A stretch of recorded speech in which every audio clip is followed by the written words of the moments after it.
Hey you and welcome. My name is Mike and folks, I got some stories for you. Some good ones. First of all, I hope you're all doing super good. Any news with me? Nah, not really, to be honest. Divil a bit, as the old fella would say. Working hard on the pods, working hard on the vids, and planning for the summer. Hoping to do more outdoor filming and traveling and that kind of stuff. But who knows how these things will work out. That's the plan. Anyway. So here I've got some stories for you that worked out real weird. I don't know what I just said, if it made sense, but who cares? Today, it's time for a twofer, and here we are talking about some femme fatales. Indeed, hot chicks coming to kill ya. What a way to go. You know, these women, the women I'm going to talk about in this podcast, they have a certain je ne sais quoi, which is French for I don't know what, because I don't think their husbands saw beyond those tatas. You know, they were serial. Well, not killers, but almost. Michelle Williams and Tracy Richter, two ladies who would use their sexuality to charm, steal, and kill. Because why not? I mean, I would too, but hey, come on, nobody wants to see my goblin buddy. Well, you guys don't need to know that, but what you do need to know are these mad yokes and the shenanigans they got up to. So let's give it a go.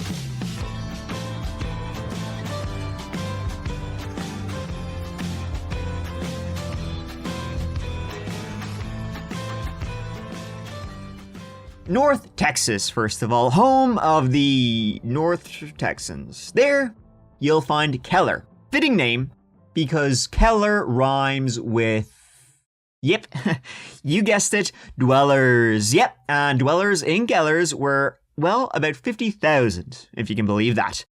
Keller sits just to the northwest of the Dallas-Fort Worth metro area. It's close to the airport, the business center, and both downtowns, Dallas and Fort Worth. It has good schools, plenty of shit to do, malls, it's very clean, it's very safe, and it's just friggin' delicious, guys. It's desirable. Don't know what else to tell you. I should get back to the way I used to be, which was making fun of places my stories are set. Yeah, no joke, I used to actually get emails saying, "Stop making fun of my hometown." That's a good idea. No, I enjoy making fun of the places I've never been to and are probably lovely because it's funny. So, for those reasons I gave you that Keller is just the goody gumdrops' best place, that is why the Williams family lived there. Them being Greg with 2 G's, that's 50% G, and Michelle with 1 L. Though she'll have taken a few L's by the time I'm done. And they lived there with some kids. Now, they lived in what may be referred to as a McMansion in the Twin Lakes Drive area, and the couple had been married for 3 years by the time our story takes place. Michelle, she had 3 kids from previous marriages, and together Greg and Michelle would welcome a 4th, a daughter.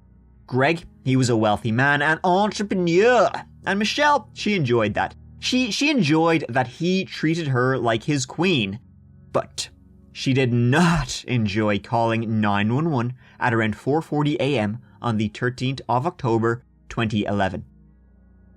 911, where is the emergency? Oh my God,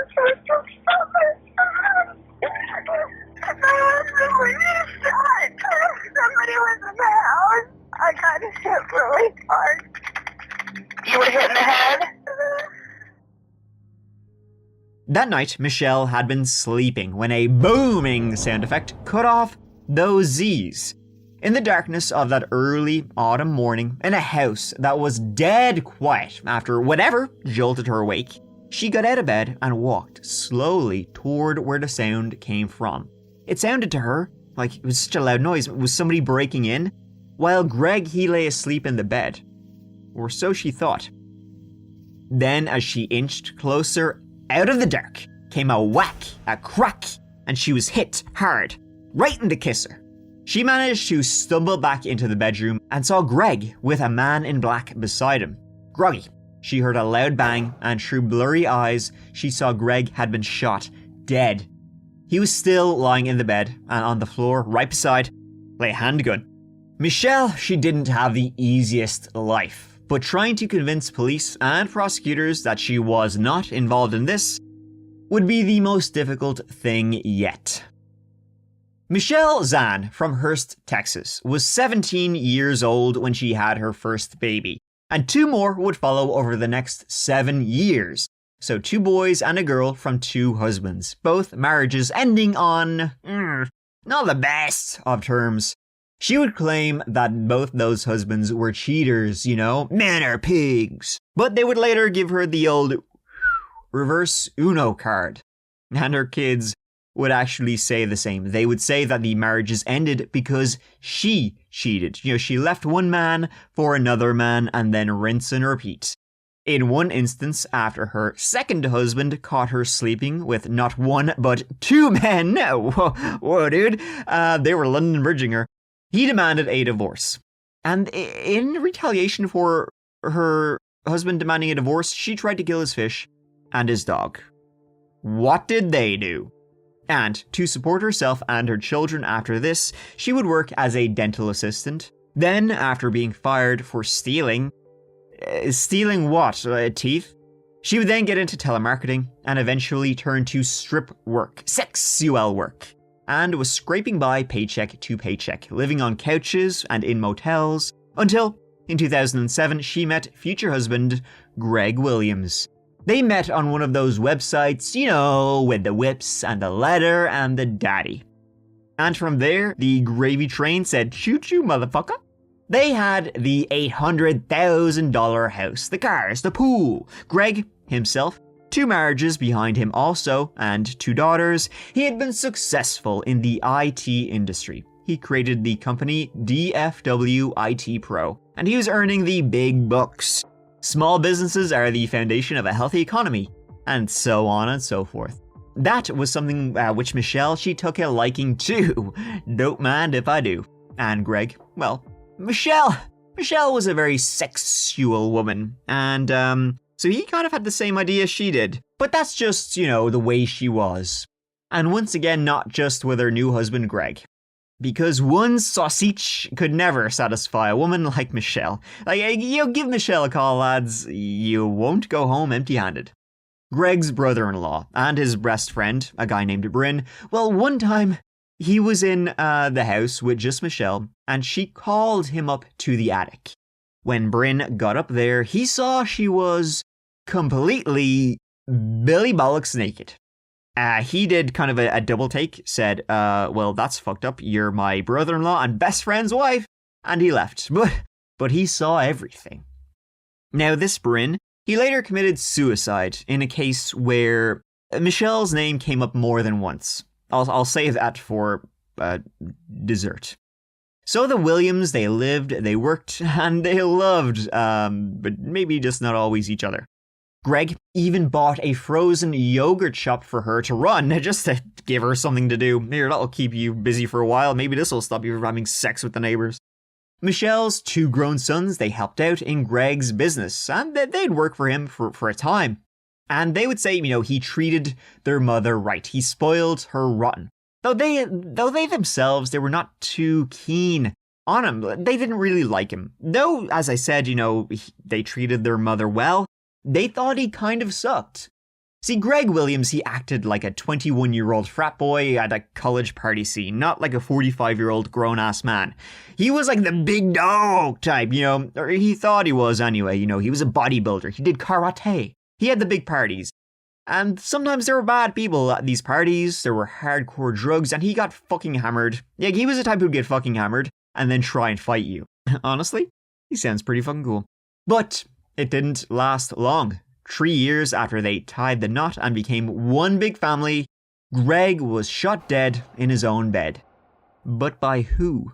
Police arrived quickly at the scene. A wrench was found on the ground, exactly the type that would give you a good crack, and Greg had been shot once in the head. When the police investigation sprang up, like I said, going through the background of the folk, there wasn't any shortage of who could have done this. One of the first people Michelle mentioned was Kathy Williams, one of Greg's previous wives, and they did not enjoy each other's company. She said they had been fighting Greg and Kathy a lot, and Michelle also neglected to mention who she knew who actually hated Greg, her sons, and both her sons were army veterans. Though, Michelle, she was full of ideas and suspects, that didn't go far. Let me tell you why. The police were not sure anyone without the surname Williams was even in the house at all that night. There were no signs of a disturbance, nothing was stolen, and cash was lying around. Greg hadn't fought, hadn't moved.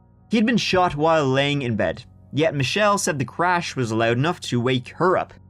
The scene, from what Michelle said, did not match at all, and the neighborhood CCTV did not show anyone coming or anyone going. No forced entry. Why leave the weapons, if there even was? And the murder weapon was Greg's own. It all looked staged. Michelle, when confronted, she denied everything, said, no, there was someone there, I swear to you. Hey, would I lie to you? Until she finally said, actually, okay guys, you got me. He killed himself. She said she was on the couch, she heard a bang, and walked in. I was lying before, I was lying when I said, there was an intruder before. That wasn't the truth. Now I'm telling you the truth, not a lie. Why won't anyone believe me? So, why the story if it was a suicide? If Greg really did do this to himself, why did she invent the story of some home intruder? Well, she said she cleaned it up, she hid herself, made it look like not what it was, but kind of what it was, because she wanted to protect their daughter and his reputation. Didn't want one of those old, we can't have a suicide in the family kind of deals. She couldn't explain, though, why he would kill himself. The police, they let her go. They thought her story, it was stinky. But there was no evidence to tie her to it. Nothing of hers was found on the weapon, and they simply charged her with filing a false police report, and she was at the door. After that, well, she's a strong, independent woman who don't need no man. And after Greg's untimely death, she liquidated all his assets, sold the frozen yogurt shop on Craigslist of all things, and also sold all his clients, and was generally living la vida loca. As all this was going on, though, the autopsies and the medical examiner's reports, well, the ink had well and truly dried. And Greg's injuries were not consistent with a self-inflicted gunshot wound. In fact, it showed Greg, in addition to being shot from about a foot away, which would be very awkward to do with your hand, he also had a large dose of sleeping pills in his system. Their young daughter, the only other person in the house who slept through everything, so she couldn't say what happened. Now, she was never tested for any sleeping agents, though it was suspected the daughter had been drugged also to sleep through the entire event. Also, at the time of Greg's death, they were about to purchase a $4 million home. The problem was the loan they acquired, well, it had been done through bogus means. Someone had been altering the account numbers. Now, Greg, he earned good money, but she was spending it quicker than he was making it. He also had an $850,000 life insurance policy, so woo! On the 9th of January, Michelle was arrested for murder, tampering with evidence, and making a false police report. Her bond? $500,000. Somehow, though, after a week in jail, her bond was reduced to $85,000, and she was out. Kettlebell workouts have been around since 1704. The Russian military actually started with it to strengthen their thighs. It's used for lots of sports-specific workouts. I'm a personal trainer, and I've been teaching kettlebell with other routines, and I decided to pull it completely out of the gym and put together a 30-minute workout that's very intense. Now, meet Shelley Williams, kettlebell guide person. Reinvention is the name of the game, especially when you've got an $850,000 life insurance policy to claim, my friends. Which she didn't get. Obviously, the insurance company aren't going to pay it out to an alleged murderer or suspected murderer. Now, Michelle is what some may call a manipulative, attention-seeking, real piece of shit. Not me though. Not your boy Mike over here. No. I think she's one swell gal. And that's exactly what her next boyfriend thought. Or what he was thinking. And, well, actually, what her next boyfriend was thinking, it rhymes with MILF. Actually, no, it doesn't. That's just straight up the word he was thinking. Her next act was to announce her next relationship, and with whom she was setting up kettlebell fitness business with. Yep, she was setting up her own personal training kettlebell thing. She was setting up this business with one Gene Wallace, a friend of her son's, 15 years her junior. So, she had her new young boyfriend, a fitness business, fun nights out, and oh yeah, court dates. She also began to mention to those close to her, that what happened to Greg, it really was murder. You think one of my sons could have done it? Or maybe Kathy? All those people, they were cleared, by the way, the police didn't bite. But yeah, Michelle did mention her son could have killed Greg. She was throwing her own sons under the bus. What a gal. Now, this case wouldn't go to trial. She got a plea deal. The reason she got one, even though she was accused of murder, was because the evidence was, well, non-existent. It was difficult to prove beyond a reasonable doubt without anything physical. And this was after she admitted she cleaned up the crime scene to the police to make it look like murder, not suicide, when it was murder. She pleaded guilty to tampering with evidence and deadly conduct. That she had in fact killed her husband, but it's a much lesser charge than murder. And so for that, she would be sentenced to 18 years in prison. With a plea deal, I'm looking at a couple of years before I'm out for parole. They say if you make first parole, I'll make first parole. I'm walking a straight line. Anything they tell me to do, I'm going to do it. It's a set, guaranteed time for this terrible nightmare to end. But, and this is a big old booty cheeks, she couldn't actually be sentenced to those 18 years just yet. Because, you want to know why? Because she was pregnant. And she was pregnant with twins. So she couldn't stay in jail either. And maybe you give her, hey, you can't send a pregnant woman away. Come on now. Maybe you should give her a deal that's a little bit more favorable. And so she was let out of jail. She was still due to be sentenced and she still had an ankle monitor, but they let her out on humanity grounds, let's say. This lasted a couple of months. Poor woman, Until the police reviewed the GPS data of her ankle monitor. And it showed, hot diggity dog, Michelle, she went back to stripping while out on bond. And while pregnant. Apparently pregnant. Because they found that, as they could trace her movements, she never once went to a doctor. And in fact, she also found a way to remove her ankle monitor. So, yeah, kind of losing track of the lies over here. So, when the police learned of all of this, the fake pregnancy, the lies, the removal of the GPS monitor, she was sent back to jail. No bond, this time. Michelle, by the way, when she was kind of confronted with this, she made up a miscarriage about the whole ordeal to explain away why she was now not pregnant.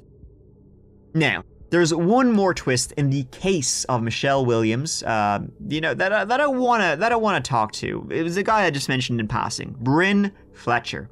He was married to Greg's sister, and he was also Greg's best friend. Now, remember Michelle had tried to lure him into the attic to bone him up there. In 2010, a year before Greg's death, Bryn died. Officially suicide, unofficially something else. It was December 20th, and Bryn was driving to Waco when the police received a call of a suspicious car parked on the side of the road. It had been there all day, off of Highway 34. This was in a remote area. Bryn, he was dead. Dead of a self-inflicted gunshot wound to the head. Now Michelle Williams immediately said, "Oh, he killed himself. Of course he did, And she, for some reason, Michelle Williams was always listed as the best person to contact regarding this case.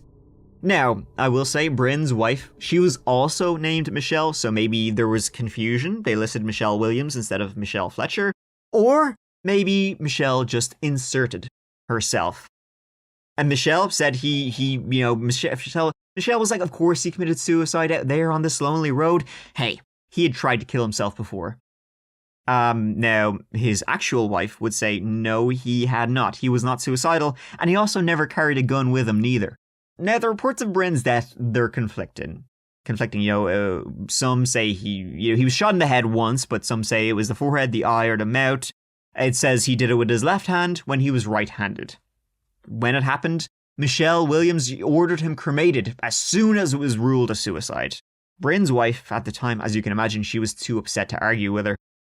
And at one point, Michelle led Bryn's family to the exact point where Bryn died.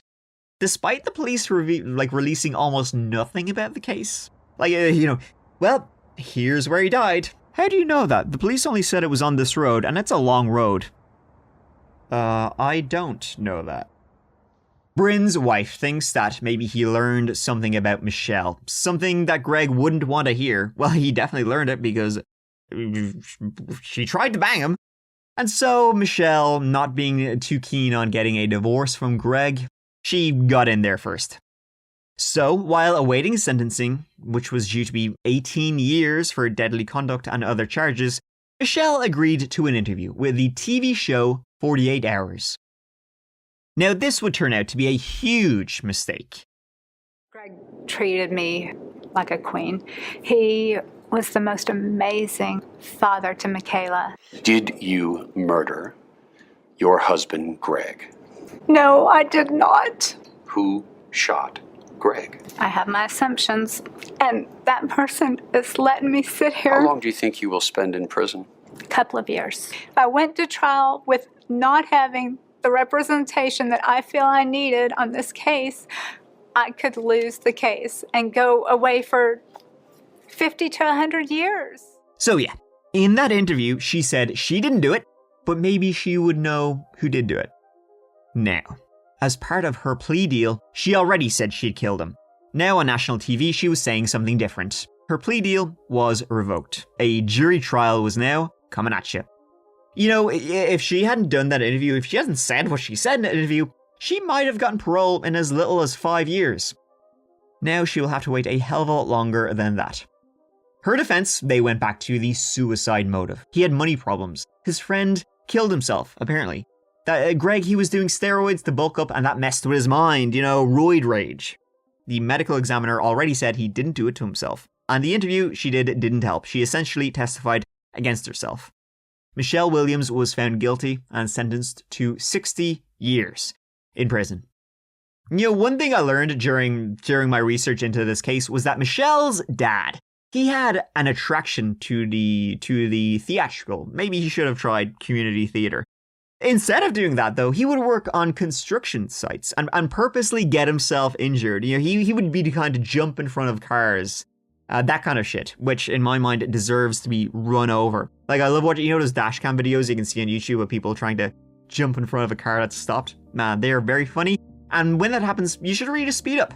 So it's not surprising Michelle turned out the way that she did. She pulled her own little stunts. Though, just a bit different from her owl fellow. No, and it's not surprising they eventually, as hard as she fought against them, landed her where she belongs. In prison.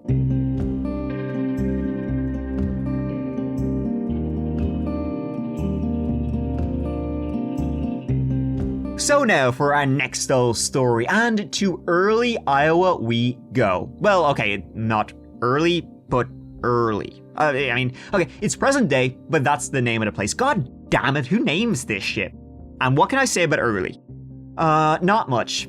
It's a community of under 1,000 people, mostly working in agriculture, and they got a place where everybody knew each other's beeswax. Tight-knit. So, when on an evening in December 2001, shots rang out in the abode of a family of 5, that tends to get noticed, that tends to make the news. That's when the usually unlocked doors of the houses of Early went click. There had been a break-in, shots fired, and a body bag needed. The home was of the Roberts family, made up of Michael, Tracy, maiden name Richter, Bert, from Tracy's previous marriage, and then a young boy Noah and young girl Mason. When the police and the EMTs arrived, they entered a scene of crying and screaming. Tracy and the children, they were safe, thankfully. The man of the house, Michael Roberts, he happened to be out of town at the time. But when they were walking around the house, on the floor, what the police saw was, well, a familiar face. It was 20-year-old Dustin Weedy, a neighbor of the Roberts family. He had been shot 9 times, and he was beyond saving at this point. Tracy, in shock, was taken to hospital for breathing difficulties, but she was able to tell the police she'd been attacked by intruders and that she'd been choked with a pantyhose. You can see the pictures of her in the hospital. She has marks all around her neck. It did look like she had been through a rough time.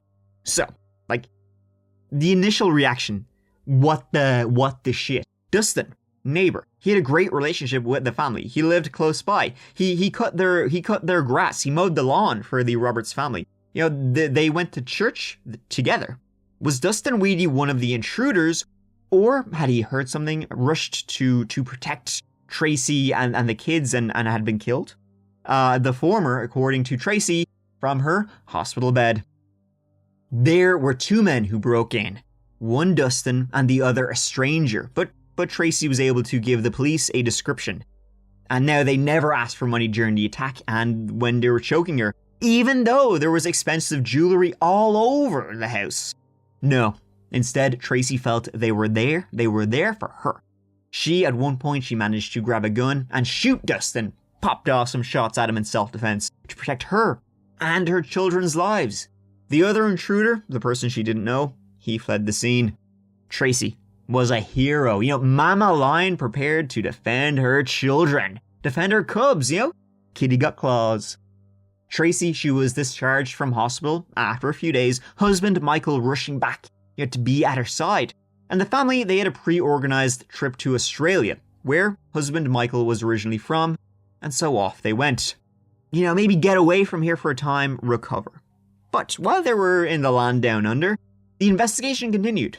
And, some things didn't quite jive with Tracy's story of self-defense and intruders. There were 9 wounds on Dustin's body, 9 different bullet holes from 2 different guns. 3 of those shots were to his head, and the angle was from above, as if he was lying on the ground when shot. Execution style. But Tracy, she had her story, and she was sticking to it. Her truth, if you will. This is my truth, and you better believe it. Was a lie. Son Bert, though, he was old enough there, he backed up everything Tracy said about what happened. Though, as you'll learn about Bert, he loved his mother a lot. Not long after the murder, Tracy went to visit the publisher of the Storm Lake Times, a local paper, and was like, all right, let the record show I'm doing finger guns at the mic. She said, listen, I got a good one for you. And she would tell her story to anyone and to everyone. It's one of those stories where it's like, listen, you can call me a hero if you want to, but I am kind of a hero. She told exactly what happened. She said that on the 13th of December at 4 p.m, Dustin popped over. Now, Tracy said she never felt comfortable with him around, but he was just hanging out. However, she was saved by a friend not long after who arrived. And when this friend arrived, Dustin left. However, this friend who arrived, Marie, she was supposed to stay the night. Both their husbands were out of town on business. But due to some problems, blah blah blah, Marie left. Then, later on that same day, at 6 p.m, Tracy was bathing the youngest, daughter Mason. While she was, bathing her, she heard a noise downstairs. She thought to herself, Michael? Home early? Nope. It was Dustin and another guy.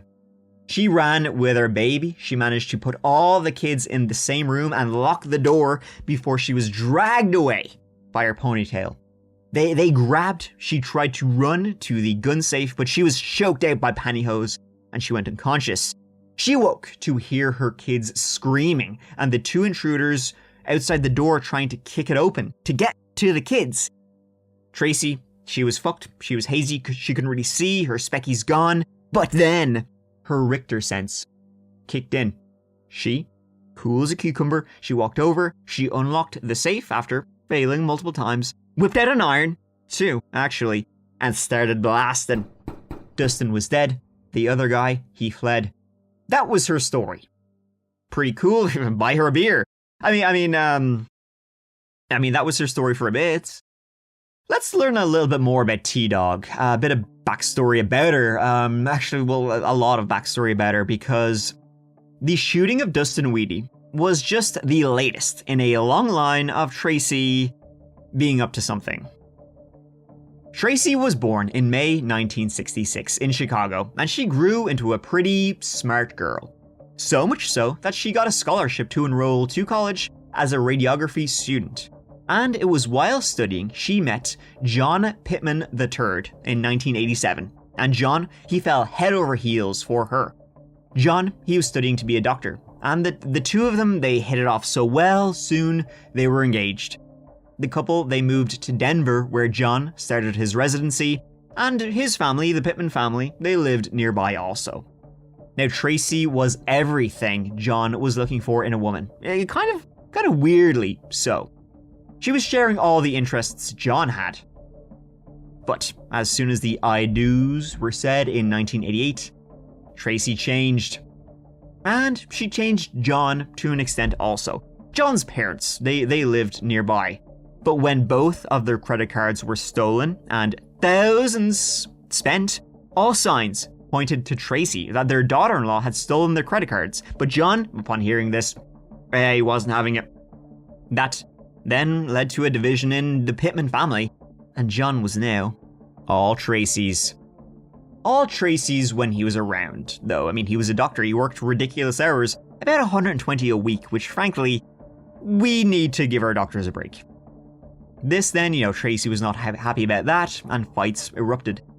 One evening, their fight escalated to the point where the furious Tracy brought out a handgun and pointed it at John, who, upon seeing his wife pointing a gun at him, said, he thought about it and said, "Fuck this," and he sprinted out of the house, which I think probably most people would do. Outside the house, though, he heard a shot. Tracy, she came out, her demeanor now completely different. She was oh so calm, and she was now apologizing to John and telling him, "Listen, buddy, hubby, just tried to kill myself." Obviously, she missed. And John, he called the police, just to be maybe on the safe side. Maybe don't try that again. Either way, this had to be reported and help provided to Tracy. She was charged with the discharge of a firearm and sent for a 6-month psychological treatment. Not long after this, the couple, they had a Band-Aid baby, Bert, born in 1990. And they were hoping this would help the marriage. It rarely does, and nothing really changed for poor John, and now poor Bert. John, he had a feeling about Tracy. Tracy, who wanted to increase his life insurance policy. Okay, odd. But he worked long hours, so he couldn't really keep an eye on what she was up to while he was away. He didn't really like the idea of her being with his son alone all the time. So John, he hired a private detective. The detective learned that Tracy was busy. She just liked dudes. Another Michelle Williams over here. Like a lot of dudes, and some of these were shady as hell. In 1992, John eventually moved the family again, this time to Chicago. I think he was trying to, okay, let's go away from Denver to Chicago, let's try and start fresh. I mean, at this point, Tracy was off. She was bouncing off the walls. During the process of the move, by the way, from Denver to Chicago, their 3 dogs and their 4 cats somehow got sold to an experiment lab. Tracy was the one who was responsible for organizing the pet moving, so that's pretty messed up. And then, the last straw which broke the camel's hump, or whatever, and this was genuinely scary as shit. One day, Tracy called John and said to him, "Listen, we need to talk. Let's meet at our apartment." Okay.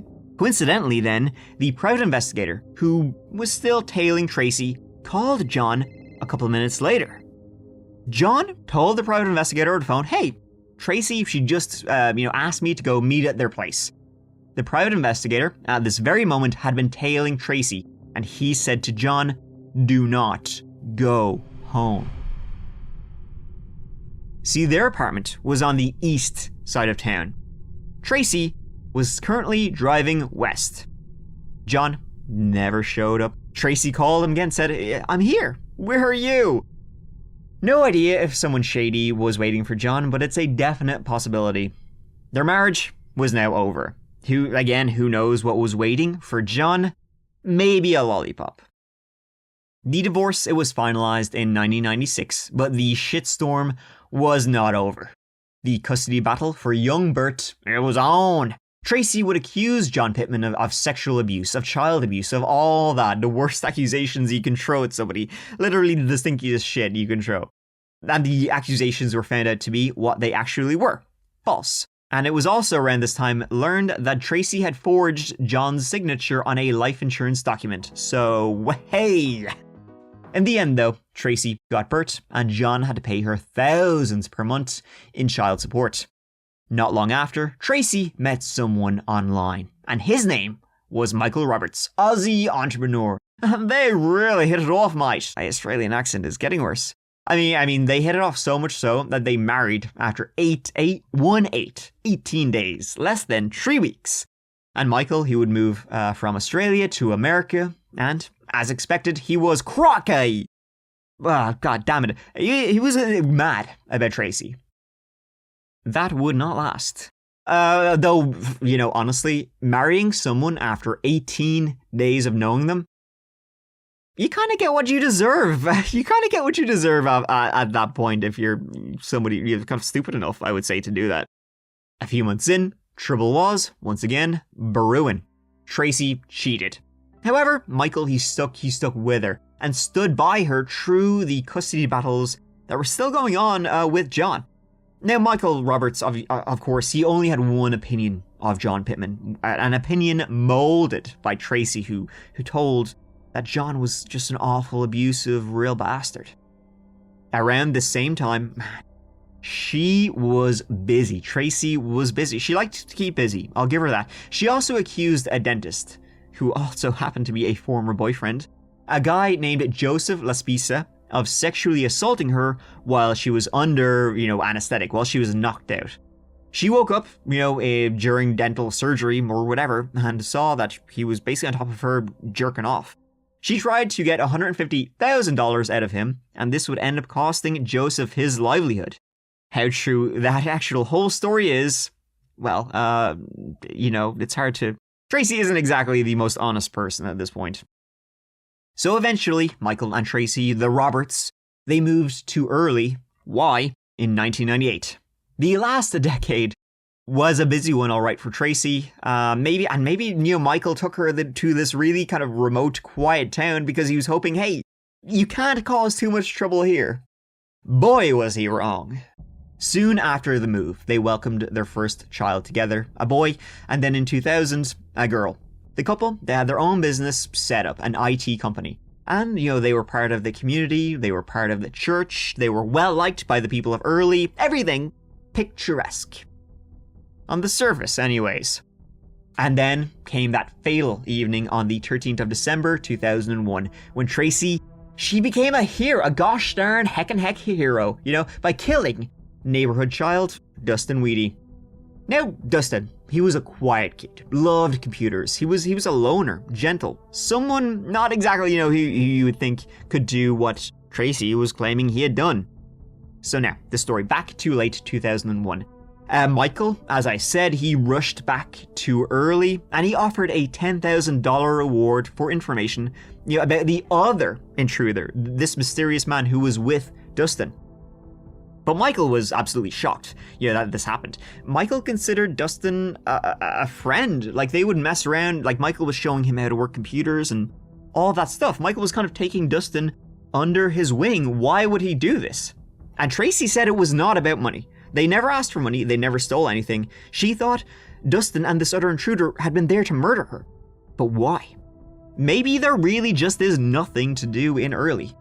Well, Michael thought, what if Dustin and this other guy had been hired to kill her? What if this was a contract killing? He mentioned to Tracy, that dentist who assaulted you, Joseph Laspisa. What if he had hired somebody to kill you? Joseph, court hearing coming up in her case against him. Maybe he would want her gone. Tracy, though, she said, interesting, but no. It was John Pittman who would organize this assassination plot. Her nemesis. See, Dustin's car had been parked outside the Richter house. He was just popping out of the car to kill her, be right back. And so the police, they investigated his car and they found there a pink notebook.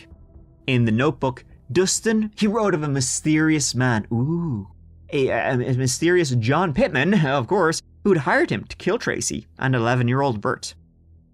Now, this note, this diary, if you want to call it that, it was written in Dustin's handwriting, so, okay, it was him who wrote this, but, like, what? How would Dustin Weedy have crossed paths with John Pittman, who lived far away, and how would they interact with how would John Pittman find a 20-year-old loner kid? That doesn't even make sense. And if he did somehow meet him in person, bumped into him, met him online, whatever, why would he hire Dustin to kill, again, a quiet, shy kid who, I think we can safely assume never hurt anybody? The police didn't buy that story. And that was Tracy's story. Tracy was pointing the finger at ex-husband John. Police didn't think so. And they found her entire story. Well, everybody else was lapping it up. And Tracy even went on the Montel Williams show. The police were in disbelief of this entire affair. They were calling bullshit. Even though there wasn't really enough to go on, and it was closed as a self-defense case. Self-defense shooting. Case closed. Tracy, she would stay married to Michael, and life went on.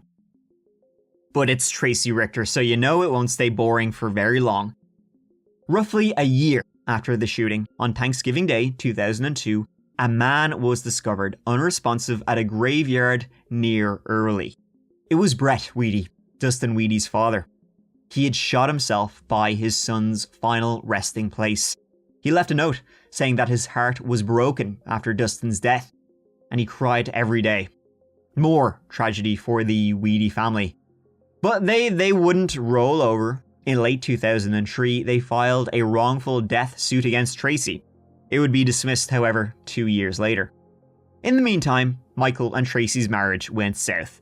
Tracy had more affairs, they fought, same old story. She kicked, she punched holes in the wall. And of course, every time, Michael would be the one ending up in police custody after these fights, where Tracy would rescue him from his cell by not pursuing the charges, which were obviously bullshit.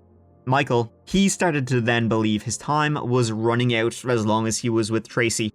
He thought there was many times when she came, very, very close to ending him. In 2004, Michael, much like John, had enough, and he filed for divorce.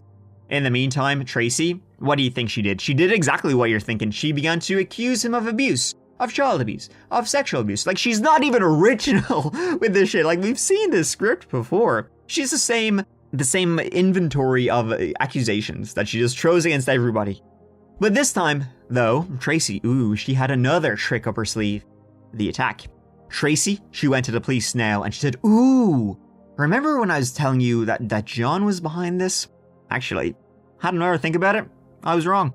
It was Michael. Michael, who just so happened to be out of town when the break-in occurred. Very, very convenient for him.